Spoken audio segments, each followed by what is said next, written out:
इस फिल्म की शुरुआत एक टाउन को दिखाने से होती है जहाँ हर कोई क्रिसमस मना रहा था। यहाँ एक आदमी को उसका बॉस काम पर बुला लेता है। उसके बॉस का नाम हेनरी था। असल में उसका बॉस हेनरी काम को लेकर बहुत सीरियस था और वो इस टाउन में एक मॉल बनवाना चाहता था, जिस मकसद के लिए उसने यहाँ के बहुत सारे घर खरीद लिए थे, सिवाय एक के, जो घर एक बड़े आदमी का था, जिसे भी खरीदना बहुत जरूरी था। इसीलिए हेनरी उस आदमी जो उसका वर्कर था उसे लेकर बूढ़े आदमी के घर जाता है। दोनों बूढ़े आदमी को काफी मनाते हैं कि वो अपना घर बेच दे, पर बूढ़े आदमी ने ये कहकर मना कर दिया कि बरसों से मेरा पूरा खानदान यही रहता आया है, मेरे बाद मैं ये घर अपने पोते के लिए छोड़कर जाना चाहता हूँ। तब उसकी ये बातें सुनकर हेनरी और उसका वर्कर यहाँ से चले जाते हैं। बूढ़े आदमी की पोती भी यहाँ से अपने दोस्त के घर चली जाती है, जिसका नाम विनी था। उसके जाने के बाद बूढ़ा आदमी जब अकेला था तो तभी दरवाजे पर दस्तक होती है और एकदम से स्नोमैन के अंदर से एंजल नाम का किलर कातिल बाहर निकलता है, जिसने सफेद रंग के कपड़े और मास्क पहना हुआ था। वो बूढ़े आदमी पर हमला कर देता है, उसे नीचे लिटाकर चाकू से उसका गला काट देता है। तेजी से उसका खून बहने लगा और मौके पर ही उसकी मौत हो जाती है। बूढ़े आदमी की पोती जब अपने दोस्त विनी के घर आई तो ये दोनों पार्टी में चली जाती है। यहाँ पता चला कि विनी उसी वर्कर की बेटी है, जिसे हेनरी अपने साथ लेकर बूढ़े आदमी के घर गया था। तभी विनी कुछ दूरी पर एक लड़की को बैठा हुआ देखती है जो काफी उदास लग रही थी। उसे कोई भी बात नहीं कर रहा था। लड़की का नाम बर्नी होता है। विनी उस लड़की की तरफ हेलो कहकर हाथ हिलाती है। तभी पार्टी में विनी का भाई भी आ गया, पर कुछ देर बाद अपने दोस्त के साथ वक्त गुजारने पेड़ों के पीछे चला जाता है। लेकिन अचानक इन्हें अजीब सा शोर सुनाई दिया, क्योंकि यहाँ पर एंजल किलर आ गया था। इसलिए दोनों यहाँ से चले जाते हैं। विनी की दोस्त भी अपने दोस्त के साथ वक्त गुजारने के लिए उसे साइड में लेकर चली जाती है, पर उसने देखा कि मेरी दोस्त के मुंह से खून आ रहा था, जो देखकर वो बुरी तरह डर कर पीछे हट जाती है। उसने देखा कि एंजल ने मेरे दोस्त की गर्दन में बड़ा सा कैंडी केन घुसा दिया है, जो उसकी मुंह के आर पार हो गया और इस तरह उसकी मौत हो जाती है। ये देखकर विनी की दोस्त काफी डर गई। अपनी जान बचाने के लिए जल्दी से यहाँ से भाग गई। तब तक एंजल भी यहाँ आ गया था, जो भी उसके पीछे भागने लगता है। वो उसे पकड़ के चाकू से मारने की कोशिश करता है, लेकिन अपने बचाव के चक्कर में चाकू उसकी बाजू पर लग गया और वो पुल के ऊपर गिर जाती है। तब एंजल उसे मारने के लिए पुल के नीचे चला जाता है और वहाँ से उस पर वार करने लगा, पर वो जैसे तैसे खुद को बचाकर चीखते हुए पार्टी वाले घर के बाहर पहुँच गयी। उसके हाथ खून में लथपथ थी। वो दरवाजा पीटने लगी, जल्दी से खोलने का कहती है। सब लोगों की नजर बाहर पड़ गई। इससे पहले वो दरवाजा खोलती, एंजल आकर उसकी पेट में चाकू घुसा देता है। ऐसा करने के बाद भी वो नहीं रुका, बार बार चाकू से उस पर वार करता रहता है। ये देखकर सारे लोग काफी डर जाते हैं, पर विनी हिम्मत करके अपनी दोस्त को बचाने के लिए फौरन दरवाजा खोलकर बाहर आ गई। लेकिन तब तक काफी देर हो गई थी। उसके दोस्त ने दम तोड़ दिया था और अब अचानक ही एंजल आकर विनी को पकड़ लेता है। उसे भी चाकू से मारने की कोशिश करने लगा, लेकिन अपना बचाव करते हुए विनी का कैमरा टूट जाता है। वो एंजल के मुंह पर मुक्का मारकर जंगल की तरफ भाग जाती है। जंगल में आकर वो एक पेड़ के पीछे छुप गई। एंजल भी उसका पीछा करते करते यहाँ आ गया था। जल्दी विनी को ढूंढ लेता है। इससे पहले चाकू से उस पर वार करता, या विनी का भाई आकर एंजल को धक्का देकर साइड में गिरा देता है और अब वो एंजल से लड़ने लगता है। एंजल विनी के भाई को जोर से टांग मारकर साइड में गिरा देता है, पर जैसे तैसे उसने खुद को संभाला और ये दोनों बहन भाई बचकर यहाँ से भागने लगते हैं। पर एंजल बहुत चालाक था। वो विनी के भाई को पकड़ के फिर से चाकू से उस पर वार करने की कोशिश करने लगता है, लेकिन ठीक वक्त पर विनी ने तार से करंट एंजल को लगा देती है, जिस वो तड़पने लगा वहीं गिर जाता है और इस तरह उसकी मौत हो जाती है। विनी जब एंजल का मास्क हटाकर देखती है तो उसे पता चला कि ये तो मेरे डैड का बॉस है, यानी हेनरी, जिससे सबको काफी बड़ा झटका लगता है। यहाँ से कहानी सीधा 1 साल के बाद की दिखाई गई, जहाँ विनी का भाई अब अपने डैड के बिजनेस में उनका हाथ बटाता है, पर विनी अभी भी उस हादसे से बाहर नहीं आई थी। वो आज भी अपनी दोस्त को याद किया करती है। तभी उसके पास मैसेज आया कि जिस यूनिवर्सिटी में उसने दाखिले के लिए फॉर्म भरा था वो रिजेक्ट हो गया है, जिससे विनी की उदासी और बढ़ जाती है। एक दिन जब वो सड़क पर जा रही थी तो उसे हेनरी का भाई मिलता है। वो विनी को पकड़ के उस पर काफी गुस्सा करता है, फिर धमकाने लगा कि तुमने मेरे भाई को मारा था ना, अब देखना मैं उसकी मौत का बदला तुमसे लेकर रहूंगा। कुछ देर के बाद विनी के पास उसके दोस्त का मैसेज आया, जो उसे क्रिसमस पार्टी में आने का कहता है, इसलिए वो भी फौरन निकल जाती है। जहाँ उसका दोस्त तो उल्टे सीधे बहाने बनाने लगता है और उसकी दोस्त कह देती है कि हम दोनों का ताल्लुक है और ये पिछले 1 साल से चल रहा है। मगर अब मुझे इस बात की खुशी है कि अब सबको पता चल चुका है। ये सुनकर विनी को बहुत बुरा लगा और वो पार्टी छोड़कर चली जाती है। मूड ठीक करने के लिए एक पुल के ऊपर आकर खड़ी हो गई। तभी अचानक वो आसमान में अजीब तरह की चमकती हुई रोशनी को देखती है। काफी हैरान हुई, दुखी थी तो ये भी सोच रही थी कि काश मैं पैदा ही न होती। उसके इतना सोचते ही अचानक वो रोशनी वहाँ से गायब हो गई। पूरे टाउन की लाइट भी चली जाती है। अचानक वो एक आदमी को तड़पता हुआ देखती है क्योंकि उसकी आंख में चाकू घुसा हुआ था। असल में उसे और किसी ने नहीं बल्कि एंजल ने मारा था। ये देखकर विनी काफी घबरा गई। जल्दी से वहाँ से भागकर एक गाड़ी के पास आ जाती है। गाड़ी का कांच तोड़कर उसके रेडियो से पुलिस को कॉल करने की कोशिश करती है, पर तभी यहाँ हेनरी का भाई आ गया जो अब पुलिस बन गया था। लेकिन हैरत, वो यहाँ विनी को नहीं पहचानता कि ये कौन है। विनी को भी कुछ समझ नहीं आती। हेनरी का भाई बताता है कि एंजल लोगों को मारता आ रहा है। ये सुनकर विनी कंफ्यूज हो गई कि ये कैसे हो सकता है, एंजल जिंदा कैसे है? पिछले साल तो उसे मैंने ही मारा था। ये बात वो हेनरी के भाई को बताने की कोशिश करने लगी, लेकिन तभी यहाँ हेनरी आ जाता है, यानी जो एंजल था। उसे जिंदा देखकर विनी काफी हैरान रह जाती है और वो भी उसे इस तरह दिलासा देता है जैसे वो उसका कितना बड़ा हमदर्द है। ये सब देखकर विनी जैसे तैसे खुद को संभालती है, लेकिन कुछ देर के बाद भागकर अपने घर आ गई। पर अजीब बात तो ये थी कि वहाँ पहुँचने पर भी उसे कोई नहीं पहचानता। तो अब ये सब देखकर विनी को एहसास हो गया जैसे मैं इस दुनिया में पैदा ही नहीं हुई, क्योंकि उस रोशनी को देखकर जो उसने सोचा था कि काश मैं पैदा ही ना होती,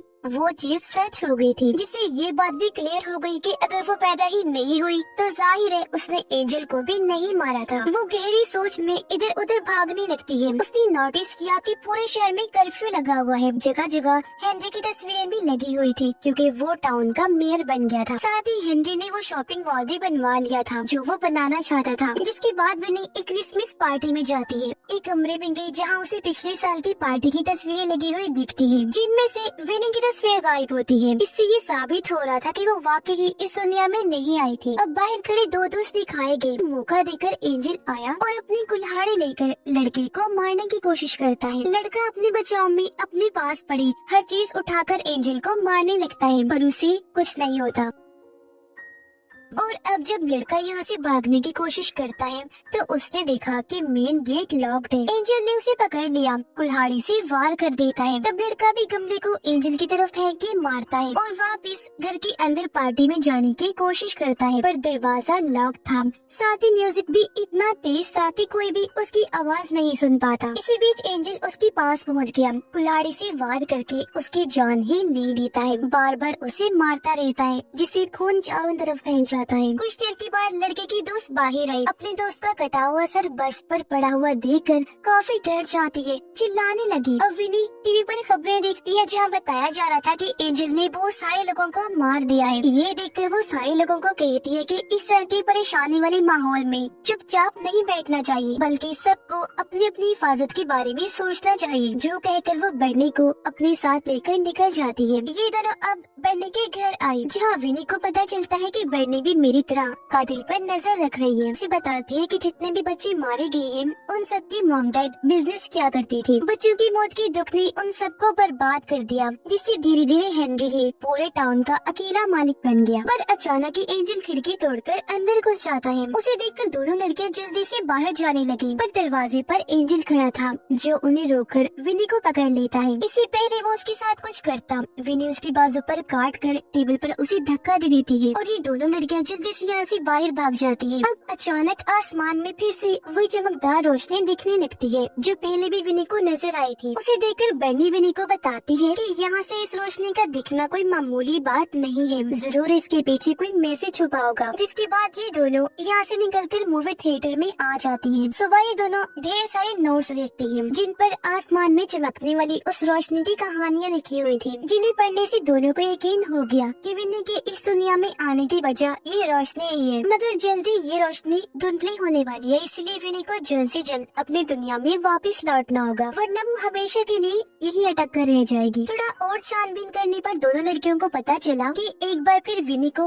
हेनरी को मारना होगा, जो करने के बाद ही वो यहाँ से जा सकती है। पर उसके लिए विनी को किसी ऐसे इंसान की मदद चाहिए थी जो उसके बहुत करीब हो, इसलिए ये दोनों विनी के घर चली गयी। पर उसके डैड विनी को पहचाने से इनकार करके दरवाजे को बंद कर देते हैं। अब बाहर विनी की आंटी आती है, तब उनसे बात करके विनी घर का कोई ऐसा राज बताती है जो सिर्फ उनकी फैमिली को ही पता था, इसलिए वो उसे अंदर ले जाती है। जहाँ आकर उसने देखा कि मेरे डैड मेरे भाई की मौत पर बहुत ज्यादा दुखी है। वो यहाँ अपने डैड को अपने भाई की दोस्त बताती है और उसकी कुछ पुरानी बातें भी अपने डैड को बताने लगी, जिससे उसके डैड के चेहरे पर मुस्कुराहट आ गई। पर जब उसने ये कहा कि उसे हेनरी ने मारा था तो उसके डैड आग बगोला हो गए। गुस्सा करके उसे घर से बाहर निकाल देते हैं क्योंकि हेनरी उनका दोस्त था। पर अब अचानक ही एंजल घर में घुस गया। उसने विनी की माँ का गला दबाकर पहले उसे मारा, जिसके बाद एंजल बन्नी की बाजू पर चाकू मारकर बाजू चीर देता है। वो डर गई, फिर भी जैसे तैसे ऊपर भाग जाती है। यहाँ विनी को एक फोटो फ्रेम मिला जिसे वो एंजल पर हमला कर देती है। सीढ़ियों पर खड़ा होने की वजह से वो लड़खड़ाने लगा, सीढ़ियों से नीचे गिरकर बेहोश हो जाता है। अब यहाँ बन्नी और विनी की आंटी बड़े आराम से उस पर से फलांग कर दूसरी तरफ चली जाती है। पर जब बारी आई विनी की, वो उस तरफ जाने की बजाय एंजल का चाकू उठा लेती है, पर एंजल को मारने से पहले उसका मास्क हटा देती है। उसे पता चला कि एंजल और कोई नहीं बल्कि उसके डैड है, जो देखकर वो काफी दंग रह गई। तभी उसके डैड को होश आ गई, इसलिए तीनों जल्दी से यहाँ से भागकर बाहर आ जाती है। एक जगह पर आकर विनी ने बताती है कि डैड की आंखें काफी अजीब लग रही थी, जैसे वो अपने आप में ना होकर किसी और के कंट्रोल में हो। ये सुनकर विनी की आंटी कहती है कि पिछले 1 साल से उसकी यही हालत है, जिससे तीनों को ये बात पता चलती है कि असल में हेनरी ने विनी के डैड के डिप्रेशन का फायदा उठाया है। मतलब हेनरी उनके दिमाग को अपने कंट्रोल में करके उन्हें गलत कामों में इस्तेमाल कर रहा है। विनी ये सोचकर काफी परेशान हो जाती है कि अब मेरे पास डैड को मारने के अलावा और कोई रास्ता नहीं है, इसलिए तीनों मिलकर एक प्लान बनाती हैं। ये थिएटर के बाहर वाले बोर्ड पर विनी के डैड के लिए मैसेज छोड़ती है। लिखा था कि हम अंदर हैं, और सीट पर अपनी जगह 3 डॉल्स को बिठा देती है ताकि एंजल धोखा खाकर अंदर आए और विनी उसे मार दे। जिसके बाद ये तीनों साइड में छुप गयी और तभी इन्हें कोई आता हुआ नजर आता है, इसलिए बन्नी आग बुझाने वाली गैस उस पर डालने लगी और विनी अपने बैट से हमला करने ही वाली थी कि तभी इन्हें पता चला कि वो तो असल में विनी के 2 दोस्त हैं। ध्यान भटका, एंजल उसकी आंटी के पेट में चाकू घुसाकर उसे मार देता है। इसी के साथ थिएटर की लाइट्स भी चली गयी, हर तरफ अंधेरा छा गया। इसलिए विनी अपने पुराने कैमरा से तस्वीर बनाने लगी ताकि इसकी रोशनी में कुछ नजर आ सके। अब तभी उसे कैमरा की फ्लैश लाइट में दिखता है कि एंजल उसकी दोस्त को मार रहा है। पर इसी बीच बन्नी मेन स्विच के पास आकर स्विच जैसे ही ऑन करती है, थिएटर में लाइट आ जाती है। विनी के ठीक सामने एंजल था, जिस पर झाड़ू से हमला करके वो उसे पीछे कर देती है और सीढ़ियों में जाकर छुप जाती है। पर एंजल उसे देख चुका था और अब जैसे दोबारा हमला करने के लिए आया, वो टूटी हुई झाड़ू का हैंडल उसके अंदर घुसा देती है। उसने काफी जोर लगाया, जिससे वही उसकी मौत हो जाती है। ये दोनों चेक करके कंफर्म करती हैं कि वो मर गया है या नहीं। जब इन्हें यकीन हो गया तो वो यहाँ से बाहर आकर पुल पर आ जाती है। यहाँ विनी फिर से अपने पैदा होने की दुआ करती है, पर कुछ भी नहीं होता। विनी को गुस्सा आ गया और अब वो उस रोशनी पर चिल्लाने लगती है, जिससे वो अपनी शक्ल बदल लेता है और अब वो रोशनी काफी डरावनी लग रही थी। इससे दोनों लड़कियां समझ जाती है कि अभी हमारा काम बाकी है, और वो था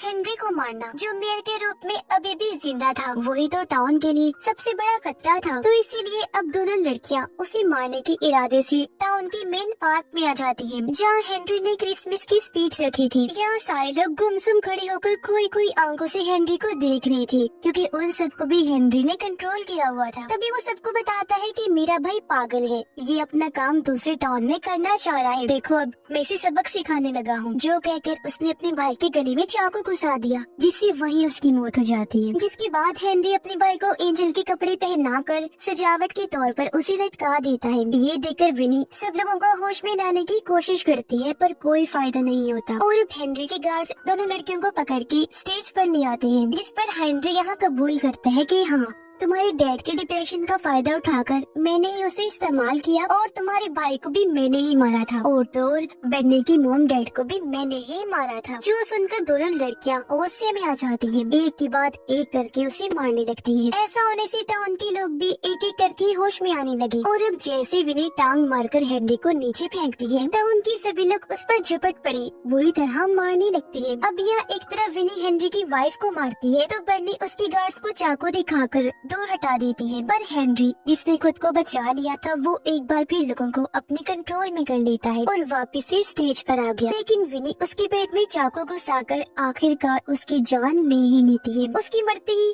टाउन के लोग फिर से होश में आने लगते हैं और एक बार फिर आसमान में वो रोशनी चमकती दिखती है। और अब अगले सीन में हम विनी को नींद से जागता हुआ देखते हैं, यानी वो वापस अपनी दुनिया में आ गई थी, अपनी फैमिली से जाकर मिलती है। मैं आप लोगों के साथ बहुत खुश हूँ। अब किसी की जान को भी एंजल से खतरा नहीं था।